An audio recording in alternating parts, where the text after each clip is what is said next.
l'exercice des journalistes dans notre pays qui outrepassent les lois pour museler la presse. Donc quand ça arrive, le journaliste n'a aucun recours.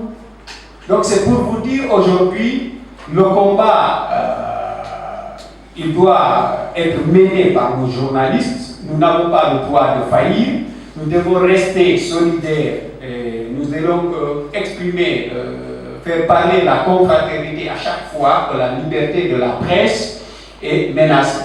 Et lorsqu'on dit, très souvent les gens confondent liberté d'expression, liberté de la presse, les gens ne pensent qu'aux journalistes. Lorsqu'on dit liberté d'expression, ça concerne tous les citoyens. Nous donnons la parole à des journalistes, à des citoyens, ils s'expriment à travers nos radios, et par après, dès qu'ils sortent, ils sont arrêtés. Mais qu'est-ce qui se passe? Même le média qui les a reçus ne dénonce pas cet état de fait. Puisque beaucoup de citoyens, des acteurs politiques de la société civile ont été arrêtés au sortir d'une émission. On a même assisté à une descente dans une rédaction, ici, pour arrêter, soi-disant, quelqu'un qui était en train d'intervenir en direct. C'était à Gangan. Mais qu'est-ce que les associations ont fait? Lorsque c'est le citoyen lambda qui est donne le droit à la liberté d'expression imprimée, les journalistes se taisent, ce qui n'est pas bien. Ce qui fait qu'aujourd'hui, lorsque vous sortez sur le terrain, les citoyens ont des doutes sur les journalistes. Est-ce que vous tendez le micro, on dit non, on ne va pas parler, puisque premièrement, si on parle, c'est pas après vous allez donner aux autorités, c'est pour qu'ils nous arrêtent. Si vous sortez votre caméra pour filmer, ils disent non, ne filmez pas, parce que après c'est pour donner aux autorités, c'est pour qu'ils nous arrêtent. Vous savez qu'est-ce qui a fait ça? C'est parce que nous, journalistes, on a abandonné une partie de notre combat. C'est avec joie que j'ai suivi, j'ai écouté votre déclaration. Mais il y a des aspects que je voudrais quand même signaler avec vous. Certes, il y a des contrats qui ne sont pas signés avec les patrons des médias. Certes, il y a des confrères qui sont aujourd'hui emprisonnés, qui sont aujourd'hui poursuivis ou interdits de faire la profession comme dans la totale liberté. Mais force est de reconnaître qu'en notre sein, il y a aussi des tares. Il y a aussi des choses qu'il faut dénoncer. Parce que la critique, c'est aussi faire l'introspection pour te dire ce qui ne va pas en toi. Quand je prends l'exemple sur la floraison des sites d'information, il faut le dire, aujourd'hui c'est une catastrophe. C'est une catastrophe pour la quiétude sociale. Parce que vous voyez des informations, l'intéressé, il est chez lui.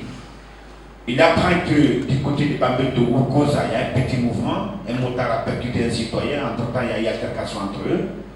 Il publie automatiquement sans aucun regroupement de l'information. Et automatiquement, ça prend de l'ampleur.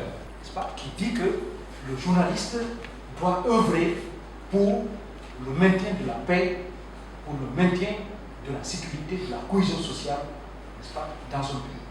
Donc ça, c'est notre responsabilité sociale. Un journaliste qui se permet de dire, parce que tout simplement, il y a une altercation entre un motard et un citoyen lambda, que Bambeto ou Koza est la révolution. Vous voyez, c'est du bidonnage, n'est-ce pas? C'est un grossissement hyperbolique des faits qui n'a pas lieu d'être. Donc, moi je pense qu'une fois encore, notre responsabilité sociale, nous devons la questionner. Et dans tout ce que nous faisons, dans notre métier, il faut que cette responsabilité sociale, qui conditionne justement, qui va de pair avec le respect de l'éthique et de la déontologie, soit notre fil conducteur. Ça, c'est extrêmement important. Pas parce qu'on est sorti d'une école de journalisme qu'on va créer un média, qu'on doit devenir un journaliste. Non, il y a des gens qui sont devenus de grands journalistes qui ne sont pas passés par là, mais qui ont grandi dans le domaine et qui ont de l'expérience. Mais lorsque vous avez le temps de suivre aujourd'hui ces médias en ligne, parce qu'au niveau de la RAC, tous les médias, que ce soit la radio, la télévision, les sites d'information, sont suivis. Et vous prenez le temps pour voir que ce média ne travaille pas convenablement, la chose la plus facile, c'est de fermer. À la place du président de la haute autorité de la communication, j'aurais dû fermer déjà 30 sites d'information. 30 sites d'information, parce que je lis régulièrement presque la majorité des sites en ligne. Donc ça, et lorsqu'on ferme un site, nous sommes les premiers à dire qu'il a violé la liberté d'expression. Faisons attention, parfois, quand nous faisons des choses. C'est vrai que nous défendons tous ce droit à l'information. Nous défendons tous cette liberté d'expression. Mais à un certain niveau, remettons-nous en question. Disons-nous, est-ce que ce qu'il est en train de faire, c'est bon? La RAC ne peut pas fermer les médias. C'est le juge qui peut décider. Il peut suspendre les journalistes, mais la RAC ne peut pas fermer les médias. Donc peut-être vous êtes venu un peu à retard. Les points que vous avez évoqués, si vous permettez, les points que vous avez évoqués sur les conditions de travail et de vie de journaliste, la déclaration de M. Saïd Baldé, c'est tous les facteurs, tous les critères, tous ces dont les journalistes victimes ont été évoqués, les agressions, le manque de salaire qui a si bien expliqué ici. Moi, j'ai passé 1000 francs, je suis sorti, je trouve quelqu'un qui me donne 1 million, qu'est-ce que je veux faire? Il n'y a même pas le choix qui est là, je prends l'argent et puis le reste, je fais le job du monsieur. Donc c'est comme ça a été évoqué, mais il a si bien expliqué. Dans nos différentes maisons, ce qu'il a dit, c'est extrêmement important. Vous pouvez trouver des maisons 5-6 mois qui ne payent pas leurs travailleurs. Je m'associe pleinement à ce qu'il a dit, parce que j'ai vécu ça, je connais ça.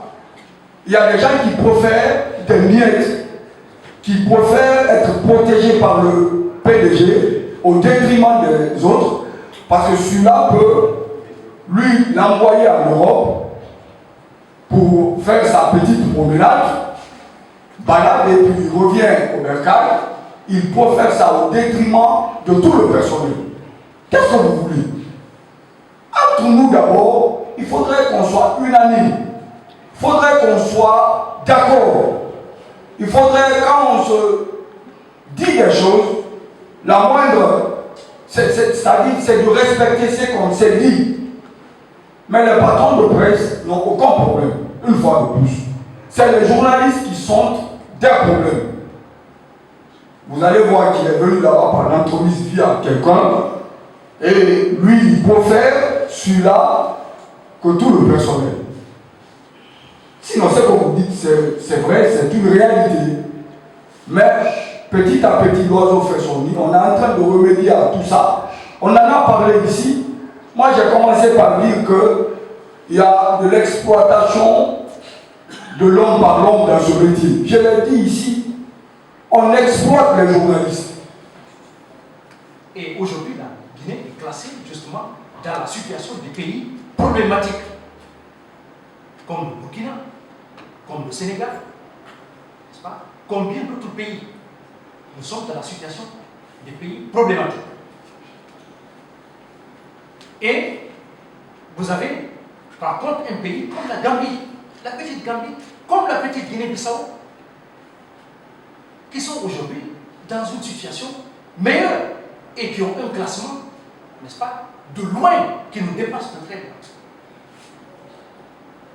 Donc, une fois encore, nous devons, comme les autres confrères l'ont dit ici, nous devons balayer devant notre propre porte. Nous devons faire ce que nous devons faire, c'est vrai, ce qui nous revient, nous, en tant que presse, pour que notre corporation se porte mieux. Mais malheureusement, nous n'avons pas toutes les clés. Là, d'abord, l'information et la condition du journaliste. D'où la professionnalisation. La raison pour laquelle on parle de formation, de cours de formation pour les journalistes. Par contre, je voudrais dire que le journaliste ne doit pas se laisser manipuler. Il doit travailler pour la vérité, bien que la vérité, toute la vérité. Il y a un point extrêmement important. L'accès à l'information publique. Est-ce que vous savez, jusqu'au maintenant, ce n'est pas signé. Et dans tous les autres États, on parle de l'information, on parle d'accès à l'information publique. Mais chez nous, quand un journaliste se pointe devant chez quelqu'un, on pense que c'est un ennemi qui est venu. Et le journaliste est loin d'être un ennemi. Et tout de suite, quand vous ne donnez pas la quintessence de l'information, les informations sont comme des denrées périssables. qui doivent être donnés à temps. Si ce n'est pas donné à temps, ce n'est pas la peine. Et celui qui doit vous donner cette information vous considère déjà comme un ennemi. Et l'État accompagne ces gens-là en refusant de signer ce projet d'accès à l'information publique.